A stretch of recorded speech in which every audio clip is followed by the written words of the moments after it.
Asia అనే మహిళ ఈరోజు తనకు న్యాయం కావాలని చెప్పేసి రావడం జరిగింది.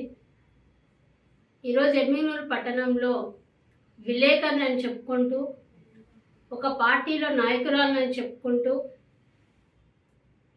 ఉన్నటువంటి బీసీ సామాజిక వర్గానికి చెందినటువంటి మహిళ పద్మావతి. గతంలో కూడా ఈమె ఒక అలిగేషన్ మీద మహిళా ఐక్యవేదిక దగ్గరికి రావడం కూడా జరిగింది. అప్పుడు ఏమంటే ఆమె పైన ఒక కేసు, ఆమె పైన వచ్చినటువంటి ఫిర్యాదులకి, ఆమెకి సంబంధించినటువంటి ఒక సమస్యకి మహిళా ఐక్యవేదికలో నుంచి ఒక ఫేస్బుక్లో ఒక ఫోటో తీసుకొని ఆమె దాన్ని పెట్టి మహిళా ఐక్యవేదిక ఆమెకి సపోర్ట్ చేస్తుంది అని చెప్పేసి న్యూస్ రాసుకోవడం జరిగింది. అప్పుడు కూడా ఆమె కూడా మహిళ అన్న ఉద్దేశంతో సరే మహిళా ఐక్యవేదిక అవసరం ఉన్నప్పుడు ఆమె వాడుకుందిలే అనేసి మేము కూడా దాన్ని చూసి చూడనట్లుగా వదిలేయడం కూడా జరిగింది. ఆమెకు సమస్య వచ్చినప్పుడు ఒకలాగా, ఆమెనే మరొకరికి సమస్యను క్రియేట్ చేస్తూ ఇంకొకలాగా ప్రవర్తించడము ఒక మహిళగా నీకు తగదిది.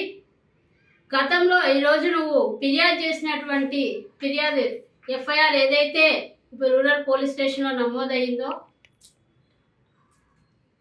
ఎమ్మిగనూరు టౌన్ పోలీస్ స్టేషన్లో నమోదైందో, ఈ కేసు పూర్తిగా ఫాల్స్ కేసు.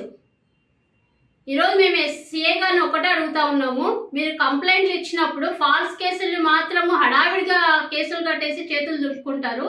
గతంలో కూడా ఒక హెడ్ కానిస్టేబుల్ భార్యని ఇంటి ముందు చీర ఇప్పదీసి కొడితే ఆమె వారం రోజులు మీ స్టేషన్ చుట్టూ తిరిగితే కూడా మీరు కేసు కట్టలేదు. అప్పుడు మహిళా ఐక్యవేదిక సభ్యులు మళ్ళీ వచ్చి మీ దగ్గర అది ఎస్పీ దగ్గర నుంచి రెఫర్ చేయించుకొని వస్తే అప్పుడు మీరు కేసు కడతారు. అది కూడా కౌంటర్ కేసులు. మేము సీఎం మధుసూదన్ రావు గారు ఒకటే అడుగుతా ఉన్నాము, గతంలో మీ మీద కూడా ఇదే అలిగేషన్లు వేసింది ఆమె ప్రవర్తన ఎట్లాంటిది, ఆమె ఎటువంటి అలిగేషన్లు వేస్తుందని తెలిసి కూడా ఈరోజు మీరు ఒక తప్పుడు కేసును కట్టేసి చేతులు దులుపుకొని వెళ్ళిపోతే, ఆమె చేసినటువంటి తప్పుడు కేసు వల్ల, మీరు చేసినటువంటి హడావిడి వల్ల ఈరోజు రోడ్డున పడింది ఎవరంటే ఆసిఫా కుటుంబం.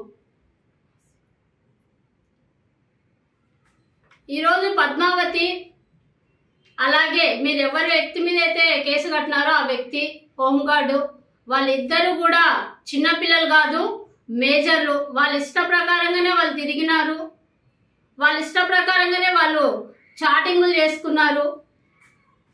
ఇప్పుడు ఇష్టం లేదు అన్నప్పుడు ఆమెని అతను ఇబ్బంది పెడితే మీరు కేసు కట్టండి, తప్పులేదు దాంట్లో. ఈరోజు ఇచ్చినటువంటి కంప్లైంట్లో ఉండేది మొత్తం కూడా ఆమె ఫస్ట్ కంప్లైంట్ స్టార్టింగ్ నుండి చివరి వరకు చూస్తే వాళ్ళ పరిచయాన్ని మొత్తాన్ని రాసింది. అన్నయ్య అంటూ నాకు పరిచయం అయ్యాడు అని. ఆమె మెసేజ్లు ఈరోజు చాటింగ్లో చూస్తే ఎక్కడ కూడా ఆమె అన్నయ్యను సంబంధించిన దాఖలాలే లేవు. ఇంకోటి హత్యాయత్నం అని రాసింది. మీరు ఎంక్వైరీ చేశారా అక్కడ వెళ్ళి? కంప్లైంట్లు ఇస్తే గుడ్డిగా మీరు కేసులు కట్టేసి చేతులు దులుపుకుంటారా? మరి గతంలో కేసు విషయంలో మీరు ఆ రోజు ఎందుకు విచారణ చేయలేకపోయినారని మేము అడుగుతా ఉన్నాం ఈరోజు సిఐ గారిని. ఈరోజు పద్మావతికి కూడా ఈ మీడియా ముఖంగా మేము ఒకటే తెలియజేస్తా ఉన్నాము, నీ వల్ల ఎవరు ఇబ్బంది పడినా, ఒకవేళ నువ్వు పోలీసులకు, ఎస్పీలకి, అలాగే మహిళా సంఘాలను కూడా నువ్వు బెదిరిస్తూ మెసేజ్లు పెట్టిన సందర్భాలు దండిగా ఉన్నాయమ్మా. నీ వల్ల మహిళా సంఘంగా మేము ఎదుర్కొంటున్నాం, కానీ ఇంకొక సాటి మహిళ, మైనారిటీ మహిళ, ఆమె ఇంట్లో ఉండే ఆమెను ఇబ్బంది పెట్టుకుంటూ ఈరోజు ఆమె పిల్లలకు స్కూల్ ఫీజులు కట్టుకోవాలన్నా, ఆమె ఈఎంఐలు కట్టాలన్నా, ఇంటి బాడిగలు కట్టాలన్నా కూడా ఆ జీతం మీద ఆధారపడి బతుకుతా ఉన్నారు వాళ్ళు. అట్లాంటి వాళ్ళని నువ్వు ఇబ్బంది పెడతా ఉంటే మాత్రం చూస్తూ మహిళా ఐక్యవేదిక ఊరుకోదు. నీ గతంలో కూడా ఇదే హెచ్చరిక చేస్తాం, మళ్ళీ ఇప్పుడు చెప్తున్నావు, ఇప్పటికైనా నీ పద్ధతి మార్చుకో.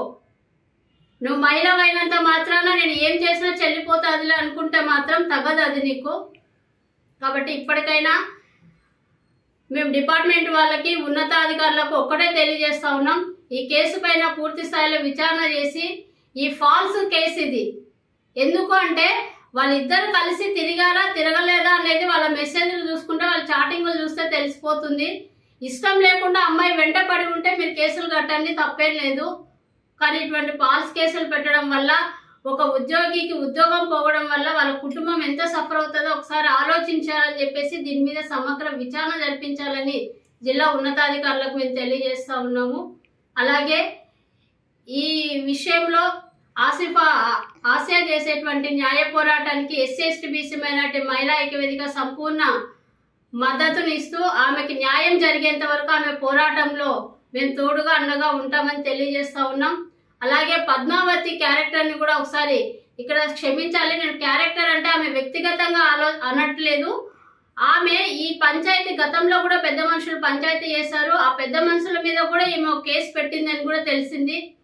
ఈమెకి ఎవరు మంచి చెప్పాలన్నా, ఎవరు సమస్యని సాల్వ్ చేయాలనుకున్నా కూడా వాళ్ళ మీద కేసులు పెట్టుకుంటూ పోవడము, వాళ్ళ మీద సోషల్ మీడియాలో అలాగే పేపర్ నా చేతిలో ఉంది కదా అనేసి ఇష్టం వచ్చినట్టు పేపర్లలో రాయడము, సోషల్ మీడియాలలో పెట్టడము ఈమెకు పరిపాటు అయిపోయింది.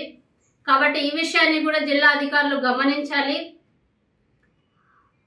అలాగే ఆసియా కుటుంబానికి, ఆసియాకు న్యాయం జరగాలి. న్యాయం జరిగే విధంగా పోలీస్ డిపార్ట్మెంట్ వారు ఈ కేసు మీద సమగ్ర విచారణ జరిపించి ఆమెకు న్యాయం చేయాలని ఈ సందర్భంగా తెలియజేస్తా ఉన్నాము. నా పేరు Nandi Vijayalakshmi, SC ST BC minority మహిళా ఐక్యవేదిక రాష్ట్ర అధ్యక్షురాలు.